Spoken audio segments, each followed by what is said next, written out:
What's up, guys and gals, and welcome back to the Nerd Castle. Today in the world of indie games, we're going to be taking a look at Dead Grid. This is a game by one developer. This is a lone guy that made this game. And at its core, Dead Grid is a digital board game. That's the best way that I know how to describe it. This is a game that's definitely a video game, but if you've played a lot of board games, you'll start to notice kind of the little connecting fibers very, very quickly, where you're like, oh, okay. And it's a game that wears a lot of hats, too. Like, this is a game that's just all over the place with its influences and the things that it's trying to do. It suffers a little bit from having a really messy UI, but aside from that, I do think that there is a market out there for this game. Like, there are going to be people out there that are going to like this game, and I think I count myself among them. Like, this game draws from areas like RPGs, it draws from XCOM, it draws, you know, from things like board games, it draws from deck building games. Like, there's a lot of things going on with this one that it's really, really hard. It's kind of like an eel. It's hard to get your hands on this one and really kind of describe exactly what it is. And you guys know that I have a penchant for novelty, so here we are. We're going to be checking it on out. I do have a game that's currently underway. I'll do my best to explain kind of where we're at. The game isn't really super heavy on narrative, but effectively this is a post-apocalyptic survival RPG with board game trappings for how the whole thing plays out. And there's some interesting ideas in here. Some aspects of the game I find to be a little bit mobile-y, but we'll kind of talk about that at the end of the video, so hopefully somebody will mark that so you can get my final thoughts and just jump straight to it, in case you're not interested in the unabridged gameplay. If after watching this video you wanted to get the game for yourself, you can look down below in the description. Aside from that, you can also find a link to my Twitch stream and my Discord, just in case you wanted to hang out even more. You need more Splattercat in your life, I would recommend against it. I've had, like, listen, I am Splattercat, and I've had so much Splattercat in my life, and honestly, I don't think it's ever worked out for the better. I'll be honest with you here. But if that's the sort of self-sabotage that you're into, swing on through and say what's up. Let's go ahead and continue, and we will talk about this game. Okay, so this is effectively where we interact with the game world from. This is the Overworld map. There's going to be missions around, and really the point of the game is that you're trying to gain control of the Pine Valley sector. As you undertake these missions, you are running a group of mercenaries that are operating inside the post-apocalypse. So this is not the situation where you are a bunch of ragtag survivors just trying to make it. In this game, you are the military. You are operators, and you are trying to retake areas so that they can be resettled and so that humanity can survive. We've got recommended power levels over here. We've got recommended region control on this side. I haven't done any of these missions just yet, but as you play the game, you are indeed going to level up and get stronger. So if we take a look around, let me see if I can find like a universal area where I can explain things. So this is your camp screen right here. This is the screen right here that I think is a little bit busy. I'm going to go through it, and then I'll kind of explain to you how I think this could be done better and a little bit more immersively. So basically, we have two mercenaries right now. We have Hudson, who is a commando, and we have Joyce, who is a leader. That's their class, and they do different stuff depending on what their class is. On the left side, they've got a melee weapon. On the right side, they've got a ranged weapon. These will have limited charges and durability. These will have limited ammo, and you will have to kind of rap, tap, bang, and find bullets along the way if you want it to work. Down here in the bottom left, we have the character's attack power, and then on the bottom right, we have the character's HP. There are other menus on in here, so we've got, like, training over here. So every character can level up individually. As they level up, this little blue meter right here is their personal kind of progress towards their next level. And then up here in the top right, I think, is actually, like, their unified level, if I remember correctly. I might be getting that wrong. But nonetheless, as these guys level up, they will get skill points, and you can specialize them. So in the case of Hudson, I've made him really good. Well, I've made him slightly more better at pistols. He's not really good at it, but he's got some basic training in pistols, whereas Joyce has like nothing. You can also take a look at this menu, and this will have new recruits where you can pick up new guys. Unfortunately, I haven't done enough support missions and stuff to get new guys unlocked, but there it is. We've got our weapons menu. You can equip these weapons on any of your characters that you want to. You just click on them and put them in the requisite slot. There's everything from melee weapons to shields. If you're planning on tanking, the shield is basically just extra HP, where the zombies have to destroy your shield before they can get to you. These items can can be combined. And so you'll notice there's a very, very slight, and in fact, I think I could do this a little bit better. You see how this has a slight white glow to it? That means that I've upgraded it once. If I upgrade it twice, it'll have green. If I upgrade it thrice, it'll have blue, so on and so forth. I'd actually recommend they do something with the backing of the card right here and just recolor it instead, because sometimes that glow is very difficult to see. But anyways, changing the background color from like, it starts out as kind of like a rusty color, and then it goes up to sort of like a brown color, then it goes up to like copper, then it goes up to silver, then it goes up to gold for the upgrades. I think would work out really, really well. I haven't really upgraded most of this stuff yet inside of here, like the snubbies and whatnot. We do have gadgets and accessories, so if you have extra accessory slots, you can throw those on in. But unfortunately, our characters are not high enough level to put on like tactical gloves and things of that right now. You can get consumables.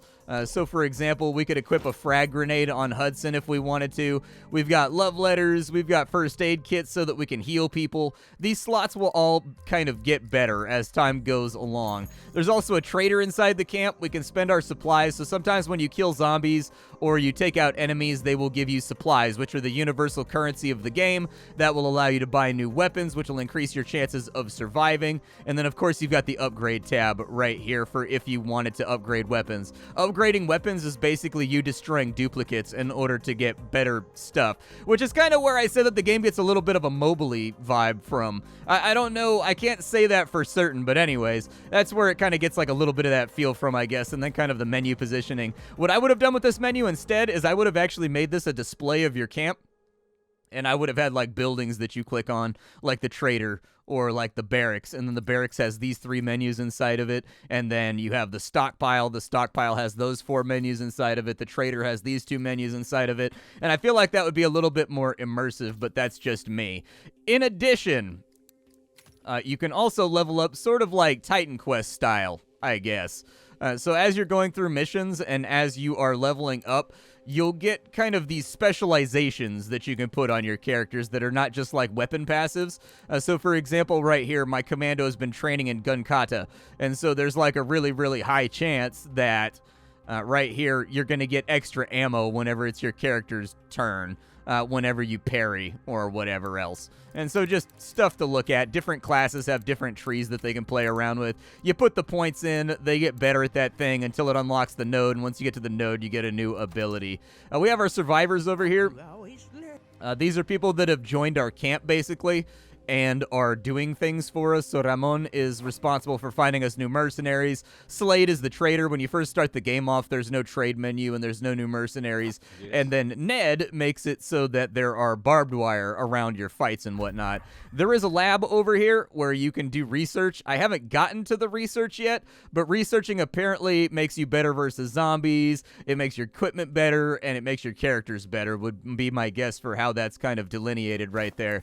We've got to do some missions, and so I'm gonna say let's go ahead and we will dive on in. These missions are repeatable, so you get bonuses on these missions. If you look on this left-hand track right here, you can replay the missions as many times as you want, and the more zombies you kill, you will unlock new bonuses and like new difficulties for this mission that will do new things for your characters. So right here, we get a bonus reward. We get a spiked lid shield for completing this mission now. We did not get that the first time that I ran it. If we can get up to 36 kills, you will unlock a new slot over here, which means that you get even more rewards. I'm not a huge fan of that system. I see what they're trying to do is they're trying to make it like replayable and increase the difficulty of the same mission that you play over and over again. But we've only done like 2 or 3 missions at the point where we're coming on into this playthrough, and I do think that having players repeat missions when they're only like 3 missions in is a mistake. Instead, what I would have done here is I would have had randomly generated missions that pop up around the edges, so they don't have like this little Polaroid picture notation, because you know that these are the main missions. Instead, they would just be like little skulls and crossbones, and then there'd be like a little tiny blurb about a horde is moving through this area. If we wipe it out, it'll become safer, and you get a little bit of control, you get a chance to get some loot, and then you don't get that feeling of like, hey, I'm doing the same thing over and over and over again. Nonetheless, we'll go ahead and run the gas station real fast, and we'll see how that plays out. We've got 2 people inside of our squad. Let's start it, and I think this should be a good time because the combat system is actually fairly unique in this game. I like it. All right, so our squad has arrived on location, and the point of the game is that we need to get to this objective right here and kill all of the undead that are on the gas station. You interact with this very, very easily. You just click where you want to go, and then things will happen as you move across the grid. Sometimes it's like an event, sometimes it's a fight. You never quite know what you're going to get, but, you know, it's fun and it's interesting. This is how the game works. So, this game is kind of weird. I've said that a few times, but this game is kind of weird in its own way in that your characters are actually fighting on a full 3D battle map, and they've superimposed that onto cards. And you will know that you're actually fighting on a 3D map because occasionally when you tell your characters to attack, it will cut this entire screen away right here, and it'll go to like a live action view of the battlefield, and it'll show your commando like walking across the battlefield while firing his gun all tactical, or running up on a zombie and bashing its head in. And so, I know this has the appearance of a card game, but it's actually not really a card game. It's more of a board game. Now, on our turn, we get to make a draw. Based on the skills that our characters deployed in combat have, we get to pick a thing inside of here that will make our lives easier. So on our cards right here, we've got the durability of our melee weapon. We've got how many bullets we've got in our ranged weapon. We've got our stamina right here. When your stamina goes down, it gets harder for you to do things. So quick break would make stamina come back, but that's used instantly. So instead, we've got a 50% chance to find a medical supply, or we've got a 75% chance to find a drink. I'm going to go for the medical supply, and it looks like we found rotten tuna. So that's a useless item. It's not going to do anything. It'll just fall out of our backpack, which is this little area down here at the end of our turn. We also have an ability called Regroup. Draw the next merc from your squad, gain 2 AP this turn. Yeah, let's go ahead and do that. So there's Joyce right there. We're going to go ahead and get her deployed on into combat. She cost us 2 AP. Our AP is listed right here. Normal attacks and normal gunshots do not cost AP. Pretty much only stuff that you play from this toolbar down here will cost you AP. So if we wanted to take out this zombie, we can do that. I've got a melee weapon that'll deal 20 damage. So bonk. There it is. We bonked the zombie. Now, you may have noticed that a little thing popped up here that said plus whatever noise. That's adding to the noise track along the top. So you see these cards that are kind of buried underneath the play area? These are how many cards we have to resolve before this fight is over officially.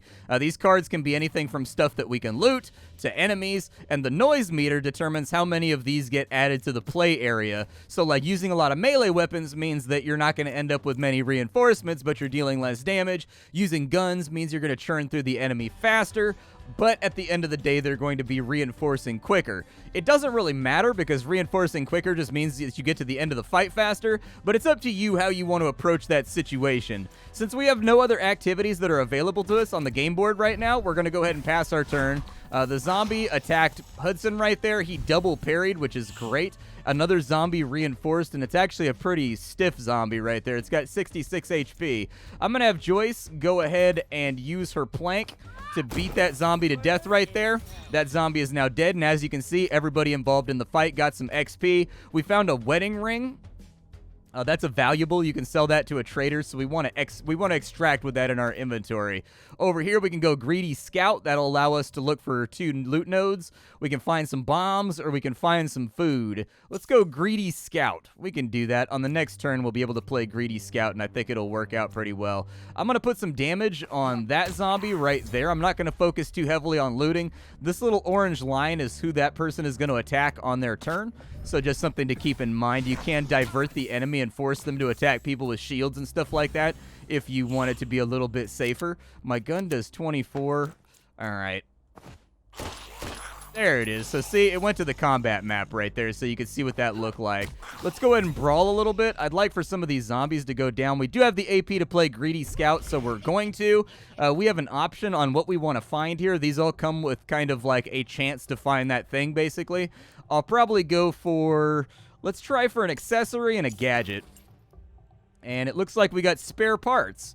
That's not too bad. It looks like that can go in our gadget slot once we're level 4, and it gives us a 2% chance to draw a consumable repair item at the end of each turn. Not bad, not bad. I'll take it. We also got a soda can. Wow, there's a lot of zombies around. Okay, we may have to go hard in the paint out here. Luckily, zombies are not that huge of a threat, so don't panic if the zombies start showing up. We're going to go ahead and bash that one's head in real quick, and then this one right here, we'll put a little bit of damage on him. Very, very nice. We do have a card draw that we can play around with. Sure. We found some import vodka. It gets rid of food coma, and it restores our stamina. It increases our hit chance, increases our range damage, and restores our HP. I'll save it for later. I don't think we need it for right now.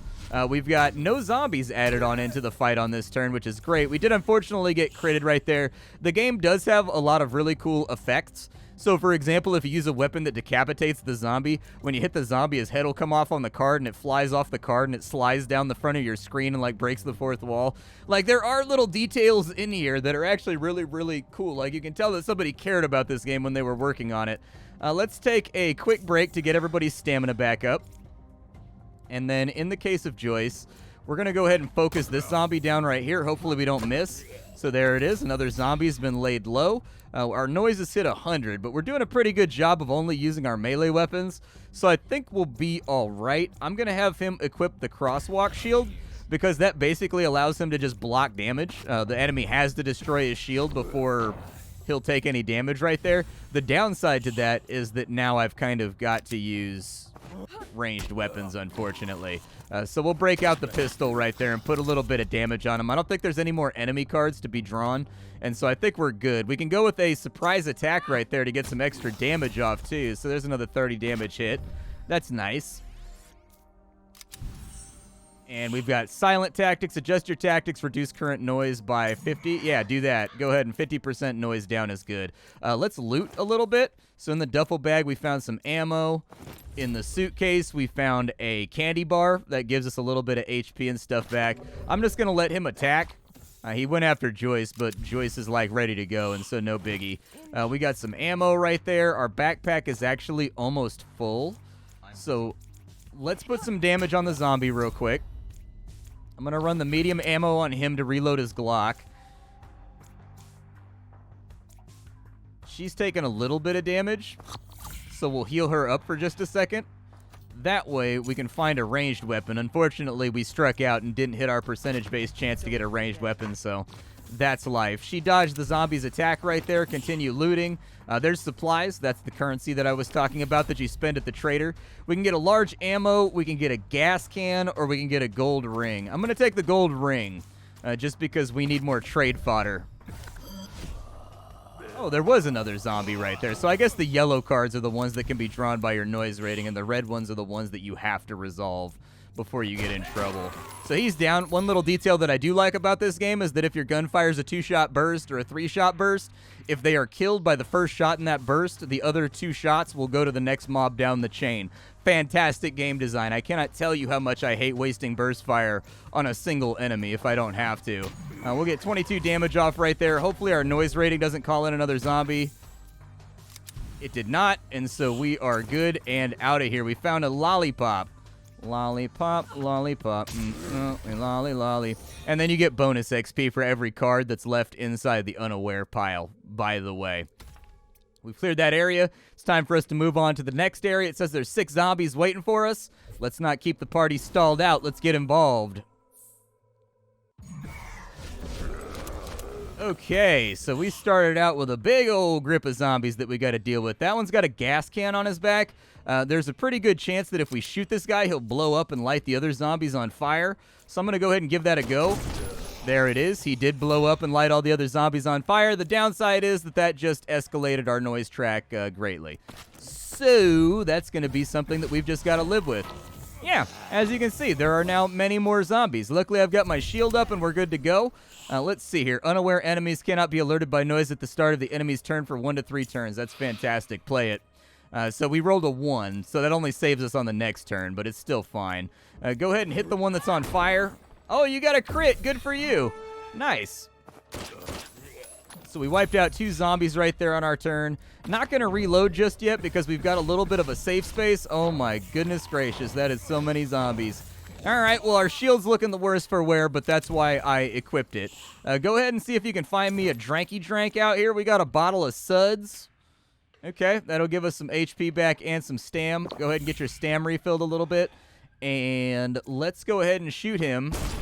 There we go. He blew up, so that's going to light the other zombies on fire. They're now going to be taking damage over time, and we'll have melee go out to there. No crit, unfortunately, but I can live with that.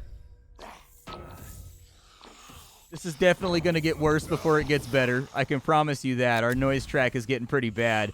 Good visibility increases our hit chance so that we don't miss. Missing in this game is like one of the worst things that can happen because it effectively forfeits your entire turn. So I always take hit bonuses whenever I can. Okay, a little bit of damage out right there. Let's go ahead and get a medium reload real quick. And I think we're looking okay. Our noise is almost maxed out, virtually guaranteeing that we're going to be drawing in new zombies. Was hoping that we would get stealth, but search the area and greedy scout, please. We'll play greedy scout right now. We'll go for an explosive and an accessory. We struck out on both of those, unfortunately, so we're not going to get any of the fun things. There goes the zombie's head exploding and rolling down the screen like I just described. Love little details like that. Wish more games used little details like that. That's really, really good.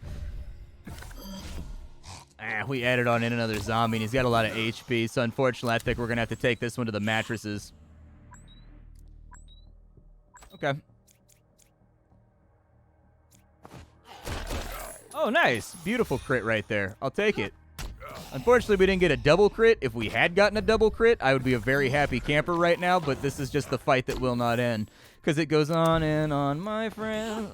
There we go. Just wipe that one out real quick and go for the unlucky scavenger. We've got a wood plank or an apple. I'm going to take the wood plank because I can combine that with my other wood planks in order to make things better. I'm going to put her on gun duty from now on. Duty, first of all, because I get to say the word duty live on the internet. Second of all, because her weapon's about to break. See if we can find a melee weapon. We found a severed hand instead. That's not quite as helpful. So he got blowed up. The fight is now over. We've cleared the area. So we've got lootable objects remain in play. It's optional, but we can't come back to it later. Yeah, go for it. I'll take the crosswalk shield right there. It'll be nice to have. And in fact, I'll probably swap it out for that one right there just to get our durability back up.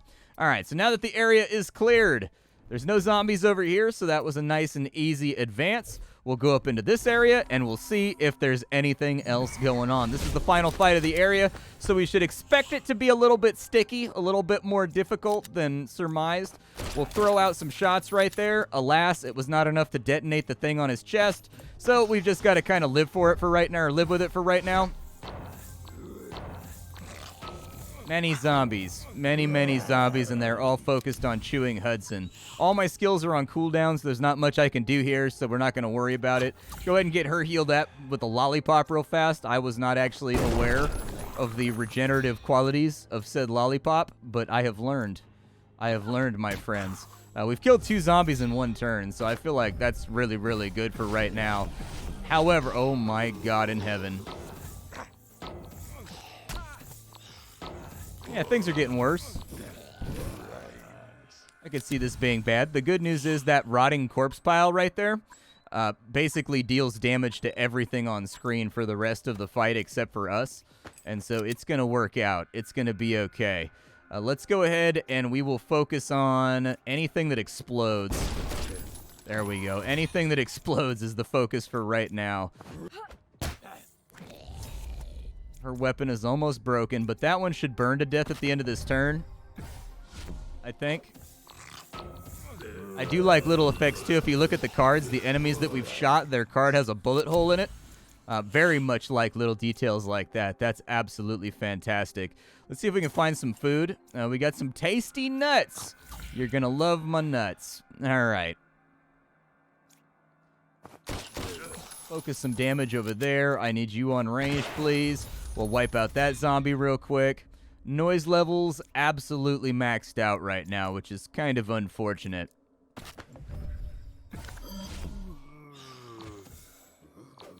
Yep, it's going to get a lot worse before it gets better. Luckily, that turn was really fantastic, and we dodged pretty much every attack that the enemy threw out. I'm going to see if I can find some ammo and some repair tools. We did find some ammo, so that's good, but he's restoring everybody's ammo every time they parry anyways, so I don't think it's going to matter. I'm going to repair the durability on her melee because it's way better than the durability on her gun, or I'm sorry, the damage on her gun. We'll go for a double shot right there. Ooh, a double miss. Feels bad. Okay, yeah, that's not great. I would have liked for that to have gone better, but that's my life. Okay, shield is finally officially broken. I will take a surprise attack, actually.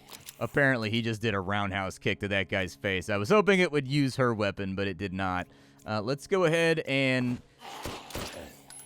Did we miss that first shot? Oh, we did. Rip.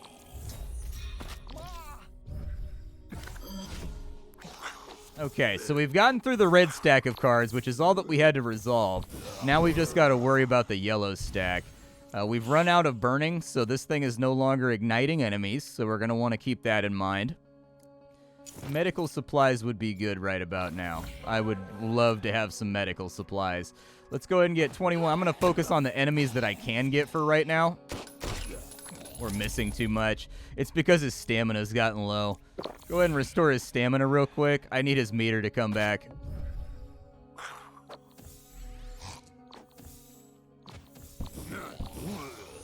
Okay, he's dead. Finding a ranged weapon and a gadget would be kind of cool. Oh, he found a longbow, dude. It does 18 damage. Well, that's better than what she's got, so give it to her. 18 damage works. Headshot. Ooh, 27 damage. Very nice. I'll take it. He's missing all of his shots right now. It's just brutal. Why are his shots so terrible? He's missed like 8 out of his last 10 shots. It says his hit percentage is 86%, so I don't... Maybe we're just real unlucky.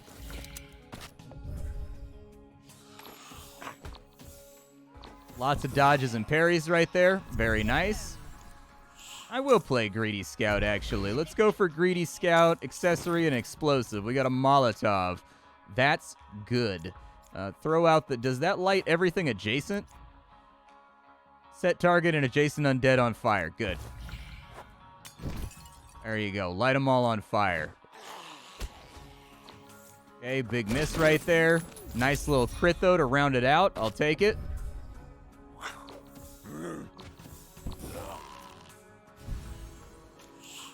Yeah, stay alert. We'll stop the enemy. Ooh, 3 turns. We might actually be... Well, I don't know if we have the damage. But I was going to say, we might be able to clinch this in 3 turns. Maybe.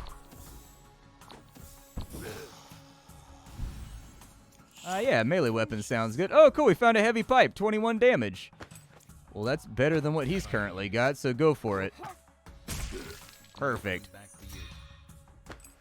25 damage. We've only got 1 durability left, though, on her weapon.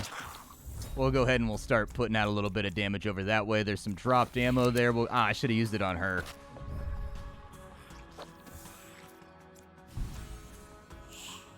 Ooh, no. We had good visibility. Play good visibility. I want the extra hit chance. The extra hit chance is fantastic. There's nothing I want more than that extra hit chance. Because we need to finish them off on the next turn.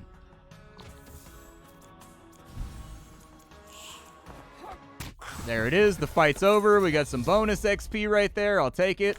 Go ahead and siphon the gas. We can get a sleeping bag. Increases your rested melee damage, a large ammo, or a Molotov. Get the sleeping bag, I guess, since it's equipment. And then we'll take the... whatever sells for the most. I'm fine. Like, whatever gets us the most cash. And that is mission accomplished. As you can see, the missions are actually fairly girthy in this. They take about 20-25 minutes. I do find the actual board game itself to be really engaging. Like, I actually find it to be somewhat creative. It's a cool game that they've played around with. We gained a rank, so that's good. That's going to add some skill points. We killed 25 enemies, which is great for leveling up that mission and making it a little bit better and making it a little bit more fortuitous for us. Let's go ahead and we'll go back to our gear menu here. And let's see what we've got on the camp traders. So obviously I've got things I can sell, like the gold ring. This certainly is a nice find. I don't think I need the ammos for right now.